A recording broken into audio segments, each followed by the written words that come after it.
Hi everybody, Tim here, and I'm going to be making a new RuneScape video series. I'm going to call it Runescape Nostalgia. Basically, I'm going to be going through and I'm going to play through the game, start a brand new character, and figure out what exactly is it like to be a brand new character on RuneScape. So I'm going to go create my character now, and I will catch up with you guys in just a little bit. Alright, here we go. Just made my account, got it set up, made myself the name RS Nostalgic. Probably would have gone with something like RuneScape Nostalgia or something like that, but couldn't get that name, so I decided to go with Nostalgic. Pretty legit. Basically, my goal is to start out, brand new character, fresh off Tutorial Island, as we used to say, and take it to see what the game's like now compared to what it was like before. Now, as I start this character, I'm actually playing through, they give you a members free 2-week trial or something like that, and so I've been playing through, just going through completely beginning as if I was a new player coming into the game. I've never done any of this stuff before, so I have no clue what I'm getting myself into. I've already noticed that this is crazy compared to what it was in Tutorial Island. I mean, Tutorial Island was like, go talk to this person, go fish up some shrimp, cook the shrimp, oh, you burned them, try again. And now it's completely different compared to what it was back then. One of the things that I would like to do as I play this character is to actually go through and get myself a quest cape. I'm hoping to kind of play through all of the content that there really is in the game.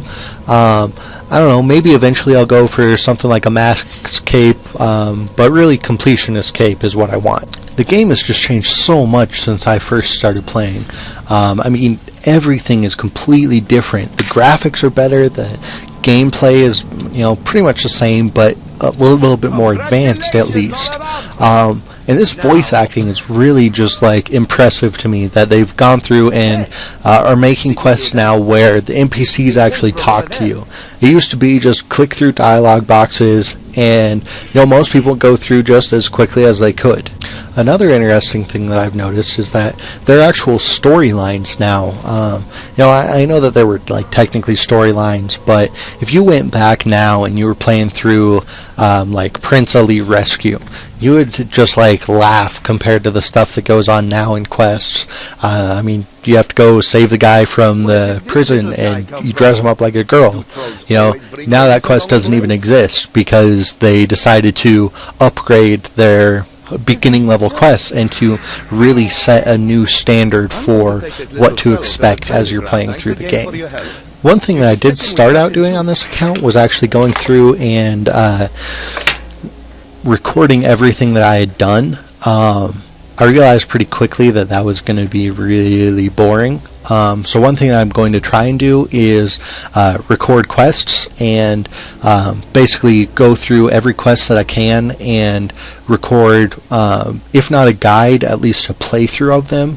Some of the quests I already know what to do, so they'll be a little bit easier than others, but there's still plenty of quests that I haven't even done on my main account, so I'll have definitely a lot of room to explore.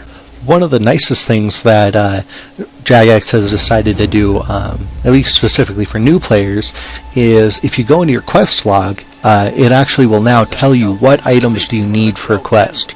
Back when I was playing through quests, I remember like Death Plateau came out, the quest, and now I don't think that quest exists anymore, but that's not really important.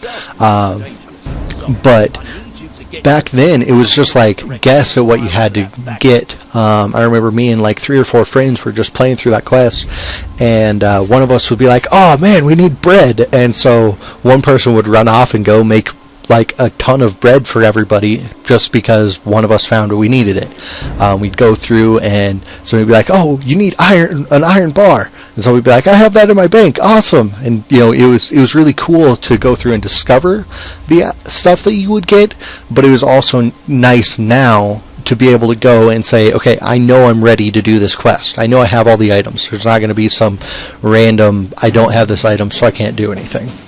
One of the coolest upgrades that Jagex has done, in my opinion, is the new full screen or expanded screen, which is what I'm using now, where everything is just way better graphics. I have noticed that it actually does cause my computer to lag a little bit. I don't know if that's a setting I might need to change or what. If I could get some feedback on that, that'd be cool. But I just think it's crazy how different the graphics are now compared to what I was playing with, 3 years ago, even in just the old fixed screen size of RuneScape. For me, upgrading to the full screen and that sort of stuff has been pretty difficult because the buttons are all in different spots. It's hard to remember where am I supposed to click. I've played for 10 years now, and remembering specific spots to click, like, oh, I need to open my inventory, top, middle, on the right side, that's just something that became habit. And now, with this expanded screen, all the buttons to access inventory and spellbook and all that sort of stuff are along the bottom edge of the screen, and really, as a new player, it's really convenient. As an old player, it takes some getting used to. And it's really interesting to see how Jagex has really encouraged new players to join RuneScape. Back when I started, there was no incentive for you to invite friends to play with you other than you just get to play with your friends. Now, if you get your friend to join RuneScape and play with you, you get to play and have fun with them, but you also get bonuses for it. So if you refer somebody and they get membership, you get 7 days of bonus experience, which is really nice. If you are the person who gets referred, you get a bunch of bonus experience. I believe it's double experience until level 30 in any of your skills for like the first week.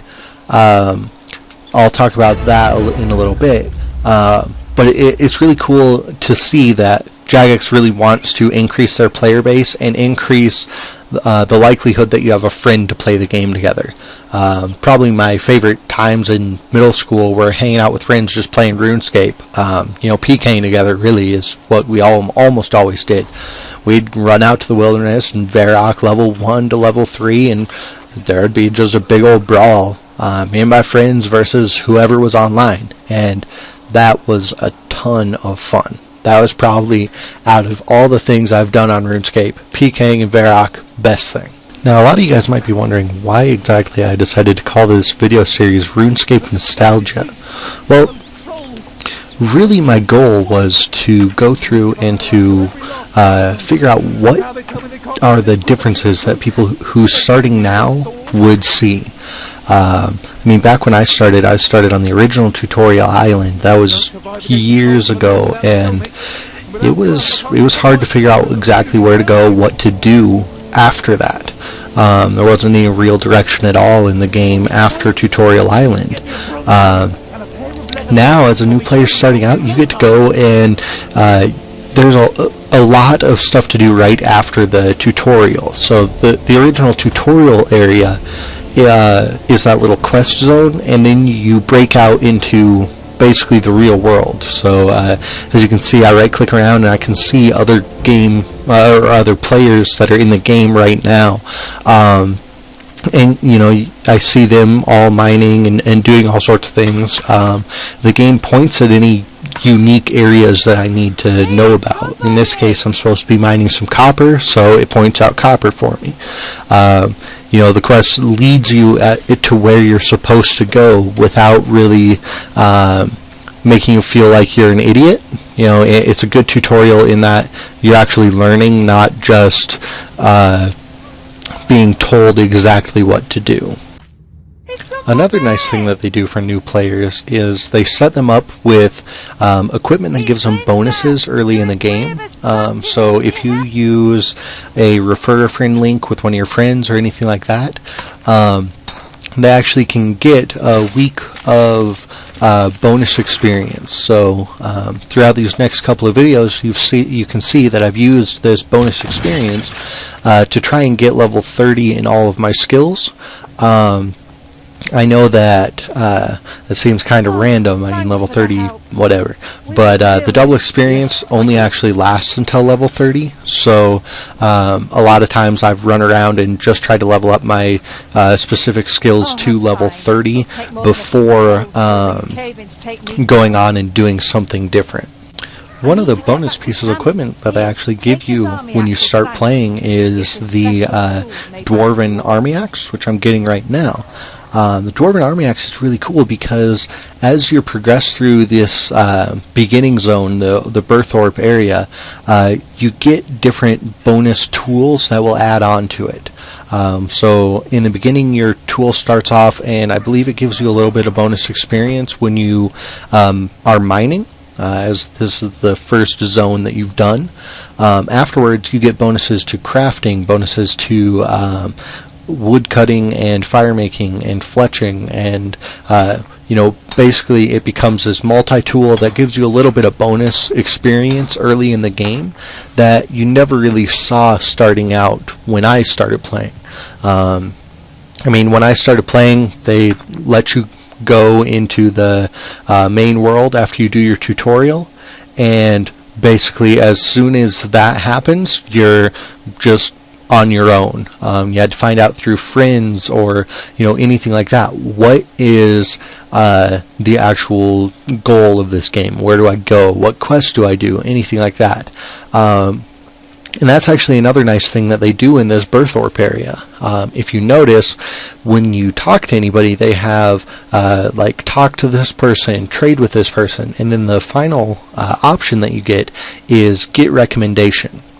So each of these people will be sitting at a specific area. So when I leave here, you can see that I talk to the mining guy, and he basically says if you go and get recommendation, he sets you up and shows you the challenge system and allows you to pick a challenge that is similar to whatever his skill is. So in this case, mining. If I right click on the smithing guy, I can get a recommendation for smithing, and it tailors to what I can actually do, and it will give you anything from like go do mini games to go mine this type of ore and that sort of thing, which is really nice to give that direction to new players. I mean, I've always been one of those people that started out the game and just kind of found something that was halfway interesting and just kept with it. You can kind of see me do that right now when basically I just go through and all I'm doing right now is just running back and forth mining and smithing. I do that because, I don't know, I've always been kind of a completionist. I like to go through and get whatever highest level I can. So back when I did the tutorial when RuneScape 2 came out, so not when I first started playing, but I decided to make a new character and just see how things went.